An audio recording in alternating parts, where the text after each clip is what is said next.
సాదల ధైర్యం వీడు దోపిడి దొంగల భరతం పడతాడు మన రాహుల్ గాంధీ దేశం బంగారు పోతే అవుతాడు ఇందిరమ్మ సంక్షేమాలు సోనియమ్మ చేసిన మేలు స్వాతంత్రం తెచ్చిన పార్టీ తెలంగాణ ఇచ్చిన పార్టీ మూడు రంగుల జెండా పట్టి సింగమోలే కదిలినాడు ఒక్కరో కాంగ్రెస్ సూర్యుడు మన రాహుల్ గాంధీ నిగదీసి అడిగే మొనగాడు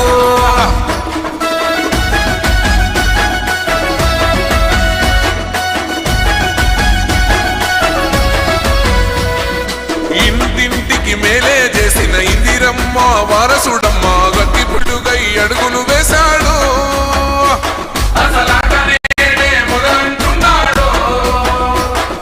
రైతు సంఘర్షణ చూసి రణము చెయ్య మైలెల్లాడు మట్టి బిడ్డ కన్నీరే దుడిచే మన నేల తల్లికి జీవం ఇస్తాడు అమరవీరు. It is in the political system.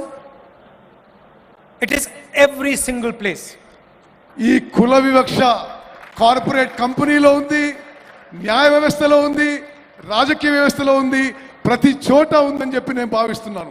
And it destroys the lives of people every single day. It destroys their career, destroys their confidence, destroys their belief in this nation every single day.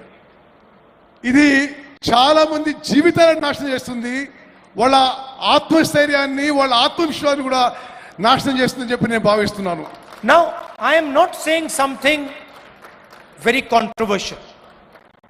I am just saying that everybody accepts that there is caste discrimination in this country.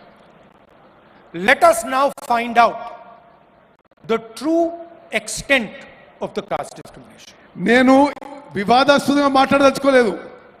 కుల వివక్ష ఈ దేశంలో ఉందనే విషయం మనం అందరం accept చేసుకొని ఆ తర్వాత ఈ విషయాన్ని ఏ విధంగా సరిచేయాలనో ఆలోచన చేయాలని చెప్పి నేను మనం చేస్తున్నాను. I use the analogy of an X-ray. When somebody gets injured, the first thing you do, you go to the hospital, the doctor says, let us do an X-ray.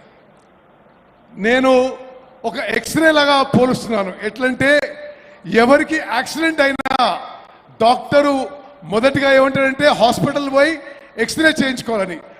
అదే పోలిక దీనికి ఇస్తున్నాను నేను. No one will ever say to you, please don't have an X-ray. No doctor will say it. Nobody will ever say to you, if you have got an injury in your arm, do not have an X-ray.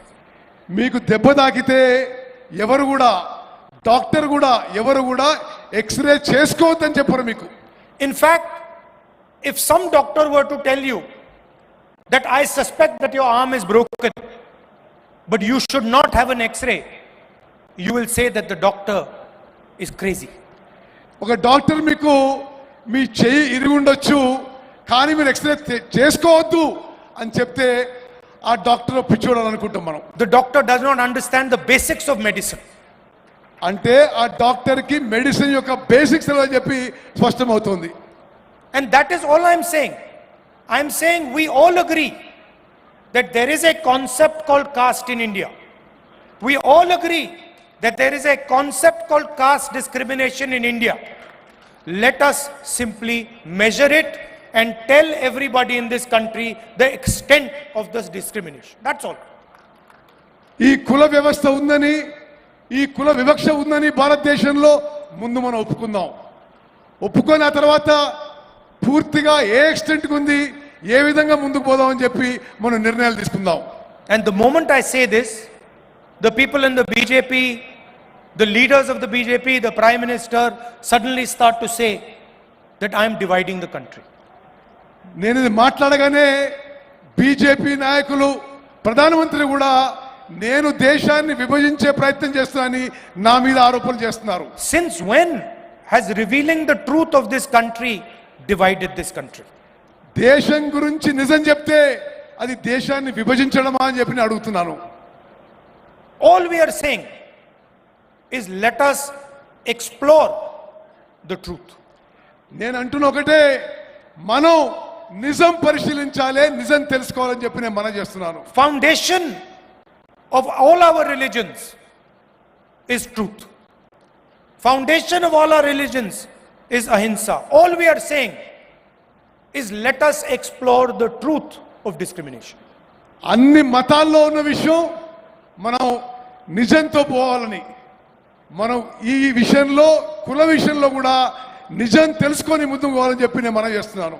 First of all, let us find out how many Dalits, how many OBCs, how many Adivasis, how many minorities, how many general caste, how many women there are in this country. మనము ఈ census ద్వారా ఎంతమంది దళితులు ఉన్నారు, ఎంతమంది ఆదివాసులు ఉన్నారు, ఎంతమంది ఓబీసీలు ఉన్నారు, ఎంతమంది మహిళలు ఉన్నారు, ఈ వివరాలన్నీ కనుక్కునే అవకాశం ఉంటుంది. After that, let us find out how is wealth distributed in this country.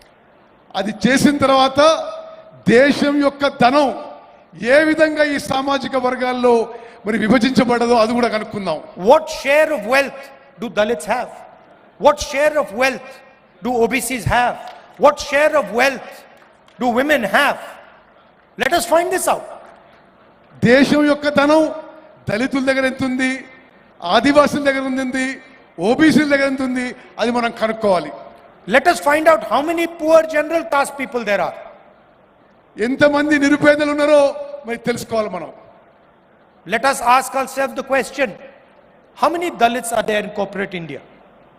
How many OBCs are sitting in the top 500 companies of this country? How many OBCs, Dalits, Adivasis are there in the judicial system? How many Dalits, OBCs, Adivasis are there in our forces? Let us ask these questions. Why are we scared of asking these questions? ఎంతమంది దళితులు, ఆదివాసీలు, ఓబీసీలు corporate కంపెనీల్లో కనుక్కోవాలి, న్యాయ వ్యవస్థలో ఎంతమంది కనుక్కోవాలి, సైనికులు ఎంతమంది ఉన్నారో కనుక్కోవాలి. ఇది అవసరం అని చెప్పి నేను భావిస్తున్నాను. The only people who can resist asking this question are the people who are hiding the truth, who do not want the people of India to know the truth about discrimination in this country. దీనికి వ్యతిరేకం ఉన్నవాడు కేవలం నిజం బయటికి రావద్దు అనే వాళ్ళే దీనికి వ్యతిరేకం అని చెప్పి నేను మనం చేస్తున్నాను. Those would be the people who benefit from the discrimination. వీళ్ళు ఈ కుల వివక్ష వల్ల లబ్ధి పొందే వాళ్ళే ఈ నిజం బయటికి రావడానికి ఇష్టపడటం లేదు. I'm still wondering why the Prime Minister has not publicly said that he wants to challenge the idea of discrimination in Indian society. నేను ఆశ్చర్యపోతున్నా, ప్రధానమంత్రి గారు ఇప్పటి వరకు కుల వివక్ష విషయాన్ని ఈ దేశంలో ఛాలెంజ్ చేయడానికి ముందుకు వస్తున్నారని ఒక్కసారి కూడా మాట్లాడలేదు. Why hasn't he said he wants to know how many Dalits there are in India's boardrooms? మరి ఇండియా కార్పొరేట్ కంపెనీల్లో ఎంతమంది దళితులున్నారో మరి నరేంద్ర మోదీ గారికి తెలియవద్దని ఎందుకున్నది? How many OBCs are in our judicial system? ఎంతమంది ఓబీసీలు మన న్యాయ వ్యవస్థలో ఉన్నారని మరి నరేంద్ర మోదీ గారికి తెలియాల్సిన అవసరం ఉంది. How many Adivasis are anchors in our media system? ఎంతమంది ఆదివాసీలు మన మీడియాలో యాంకర్ల పాత్ర పోషిస్తున్నారు కూడా తెలియాల్సిన అవసరం ఉంది. Why is he scared of asking these questions? ప్రధానమంత్రి గారు ఈ ప్రశ్నలు అడగడానికి ఎందుకు భయపడుతున్నాడు? I committed on behalf of the Congress party in Parliament House that we will carry out a national caste census. నేను కాంగ్రెస్ పార్టీ తరఫున పార్లమెంట్ లో స్పష్టంగా చెప్పిన మేము జాతీయ స్థాయిలో క్యాస్ట్ సెన్సస్ చేస్తామని హామీ ఇవ్వడం జరిగింది. And we will demolish the artificial barrier of 50% reservations that has been placed in front of this country. ఇప్పటి వరకు ఏది ఉందో 50% వరకు రిజర్వేషన్స్ అది మేము ఎత్తేస్తామని చెప్పి నేను మనవి చేస్తున్నాను. And for me, Telangana is the model of the national caste census. నాకు తెలంగాణలో జరుగుతుంది జాతీయ స్థాయిలో కాస్ట్ సెన్సస్ కి ఇదే మోడల్ గా నేను భావిస్తున్నాను. And I think I'd like to thank the leadership of Telangana because they have done a truly beautiful thing in this process. Telangana నాయకత్వాన్ని మనస్ఫూర్తిగా అభినందిస్తున్నాను. ఈ ఎక్సర్సైజ్ లో చాలా బాగా ముందుకు పోవాలని చెప్పి నేను మనవి చేస్తున్నాను. And when I was coming here in the car, I was thinking to myself, we do not want a bureaucratic caste census. నేను కారు వచ్చి అనుకున్నా బ్యూరోక్రసీ ద్వారా చేసే క్యాస్ట్ సెన్సస్ మాకు వద్దు. We don't want some bureaucrat sitting in some corner somewhere to decide the questions that the caste census will ask our people. ఏ బ్యూరోక్రేటో అధికారియో ఆ caste census లో ఏ questions అడగాలని వాళ్ళు డిసైడ్ చేయొద్దని చెప్పి నేను భావిస్తున్నాను. Because in fact this will be an insult to the people of India. అది తెలంగాణ ప్రజలను అవమానించడం అని చెప్పి నేను భావిస్తున్నాను. We want the people of India to ask and decide what questions are going to be asked in the census. మేము సామాన్య ప్రజలు నిర్ణయం చేయాలి ఏ ప్రశ్నలు అడగాలి ఏ ప్రశ్నలు అడగాలని చెప్పి. We want the Dalits, the OBCs, the Adivasis, women, we want them to decide exactly what questions are going to be asked. నేను కోరుకునేది దళితులు ఆదివాసీలు ఓబీసీలు వీళ్ళు నిర్ణయం చేయాలి ఎటువంటి ప్రశ్నలు అడగాలని చెప్పి నేను. And as a result we will not just get a caste census, we will get a political instrument, a developmental instrument that will define how this country will progress. అయితే దాని ద్వారా కులగణనే కాదు అభివృద్ధికి ఏ విధంగా ముందుకు పోవాలి రాజకీయాలు ఏ విధంగా పోవాలి రాజకీయాలు ఏ విధంగా ముందుకు పోవాలని ఒక మార్గం ఏర్పడుతుందని చెప్పి నేను భావిస్తున్నాను. Please understand that what we are designing here is not simply a caste census. What we are designing here is the system of governance of the future of this country. మేము ఇక్కడ చేస్తుంది క్యాస్ట్ సెన్ససే గారు రానున్న తరాలకి మరి ప్రభుత్వాలు ఏ విధంగా ముందుకు పోవాలి అడ్మినిస్ట్రేషన్ ఏ విధంగా ముందుకు పోవాలి అది మేము డిసైడ్ చేస్తున్నామని చెప్పి నేను మనం చేస్తాను. Some time back I was talking to one of the world's experts on equality. కొన్ని రోజుల క్రితం నేను ప్రపంచంలోనే సమానత్వం గురించి ఒక ఎక్స్పర్ట్ తో మాట్లాడుతున్నాను. He is one of the world's experts, economist. He is one of the world's experts. I'm not going to say his name, but he is one of the top experts on economy. ఆర్థిక విషయాల్లో ప్రపంచంలోనే ఒక expert తోనే మాట్లాడడం జరిగింది. On inequality. అసమానత్వం గురించి నేను ఈ ఎక్స్పర్ట్ తో మాట్లాడడం జరిగింది. And he said to me, Mr. Gandhi, do you realize that India is one of the most unequal countries on the planet? ఆయన నాతో ఏమంటే గాంధీ గారు మీకు తెలుసా ప్రపంచంలోనే భారతదేశంలో ఎక్కువ అసమానత్వం ఉందని చెప్పి ఆయన చెప్పడం జరిగింది. And he gave me a presentation on how India is one of the most unequal societies on the planet. అతను నాకు ప్రెజెంటేషన్ ఇచ్చాడు ప్రపంచంలోనే భారతదేశంలోనే ఎక్కువ అసమానత్వం ఈ సమాజంలో భారత సమాజంలో ఏ విధంగా ఉందని చెప్తూ. And after his presentation I said to him, my brother, you are telling me that India is one of the most unequal societies on the planet, but your analysis does not even include the single biggest discriminator in Indian society, which is called caste. నువ్వు చెప్పిన విషయాలు విన్నా కానీ నీ ప్రెజెంటేషన్లో భారతదేశంలో అతి ఎక్కువ అసమానత్వం కుల వివక్ష గురించి మాట్లాడలేదు. So in fact your analysis hugely underestimates the inequality in Indian society. మీ విశ్లేషణ భారతదేశంలో ఉన్న అసమానత్వం ఇంకా ఎంత భారీగా ఉందో కూడా మీ విశ్లేషణ కూడా లేదని చెప్పి నేను మనం చేస్తున్నాను. So why I am telling you this is because inequality means something completely different when you have a caste system in place. అసమానత్వం అనేది కుల వివక్ష ఉన్నప్పుడు కుల వ్యవస్థ ఉన్నప్పుడు ఇంకా మరీ ఎక్కువ ఉంటుందని చెప్పి కూడా మనం చేస్తున్నారు. A Dalit person in India could not be touched. భారతదేశంలో దళితులకు అంటరానితనం ఉందనే విషయం మనందరికీ తెలుసు. Do you realize the level of inequality that person would feel if society is not allowed to touch him? సమాజంలో ఒక వర్గంలో అతన్ని ముట్టడానికి వీలేదంటే ఎంత అసమానత్వం ఉండిందో గమనించాలి. This does not exist anywhere else. ఇది ప్రపంచంలో ఎక్కడ లేదు. And so what we have to understand is that discrimination in India is unique and probably among the worst in the world. ప్రపంచంలోనే అన్ని దేశాల్లో ఈ వివక్ష అనేది ఎక్కువ ఉంది భారతదేశంలోనే చెప్పిన మనం చేస్తున్నాం. And if we want to talk about a powerful country, if we want to talk about progress, if we want to talk about happiness among our people, the absolute first thing we need to do is identify the amount of discrimination and the nature of discrimination that is taking place here.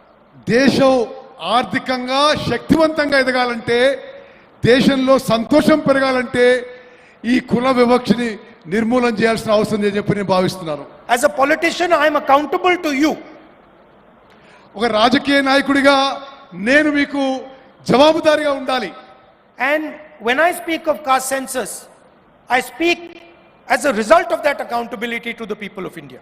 ఆ జవాబుదారీతనం వల్లనే నేను మీకు accountable గా ఉండాలని చెప్పి నేను మనం చేస్తున్నాను. I simply cannot go to the people of India and ignore the fact that there is massive discrimination in this country.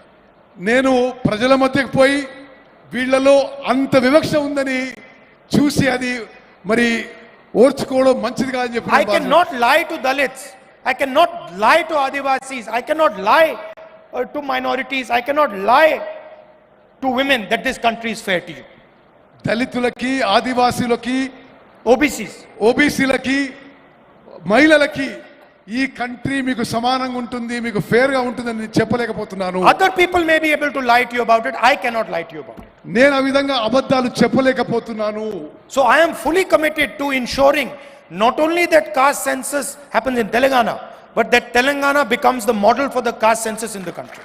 నేను తెలంగాణలో కులగణన చేయించడానికే కాదు, భారతదేశానికే తెలంగాణ రోల్ మోడల్ కావాలని నేను ప్రయత్నం చేస్తున్నాను. I am sure there will be some shortcomings in our caste census in Telangana. నాకు తెలుసు కొన్ని పొరపాట్లు జరగొచ్చు కాస్ట్ సెన్సస్ లో. We will try and iron out those shortcomings. ఆ పొరపాట్లన్నీ సరి చేసుకుంటూ ముందుకు పోతాం. And I would like this to be a conversation between civil society, the people of Telangana and the government of Telangana. ఇది civil society, ప్రజలు, తెలంగాణ ప్రభుత్వం మధ్యలో ఒక సంభాషణలాగా ఉండాలని చెప్పి నేను కోరుకుంటున్నాను. Because we want to develop a framework of progress, a framework of development for the entire nation, and Telangana is the first step in doing that. మొత్తం భారతదేశంని తెలంగాణలో ఇప్పుడు చేస్తున్న ప్రక్రియని ఇది రోల్ మోడల్ గా చేసి భారతదేశం మొత్తం కూడా చేస్తామని చెప్పి మనం చేస్తున్నాం. And so I'd like to thank all of you who have come here, given your valuable time. I'd like to thank senior leaders of the Congress Party, Chief Minister, others, Deputy Chief Minister, PCC President. I'd like to thank all of you for your time, and I'm very, very proud that Telangana, the government of Telangana is taking this step. మీ అందరికీ మీ అమూల్యమైన సమయం కేటాయించినందుకు ధన్యవాదాలు తెలియజేస్తూ ముఖ్యమంత్రి గారికి, ఉప ముఖ్యమంత్రి గారికి, పిసిసి ప్రెసిడెంట్ గారికి నా ధన్యవాదాలు And to తెలియజేస్తాను. Uttam Reddy ji for an excellent translation. Thank you. Ponnam Prabhakar గారు ఓట్ ఆఫ్ థ్యాంక్స్ చెప్తారు. అనిల్ గారు మనకి ఇక్కడ భోజనాలు మూడు రంగుల జెండా పట్టి సింగమోలే కదిలేనాడు ఒక్కరు కాంగ్రెస్ సూర్యుడు మన రాహుల్ గాంధీ నిగదీసి तहे दिल से तेलंगाना सरकार के तरफ से और तेलंगाना प्रदेश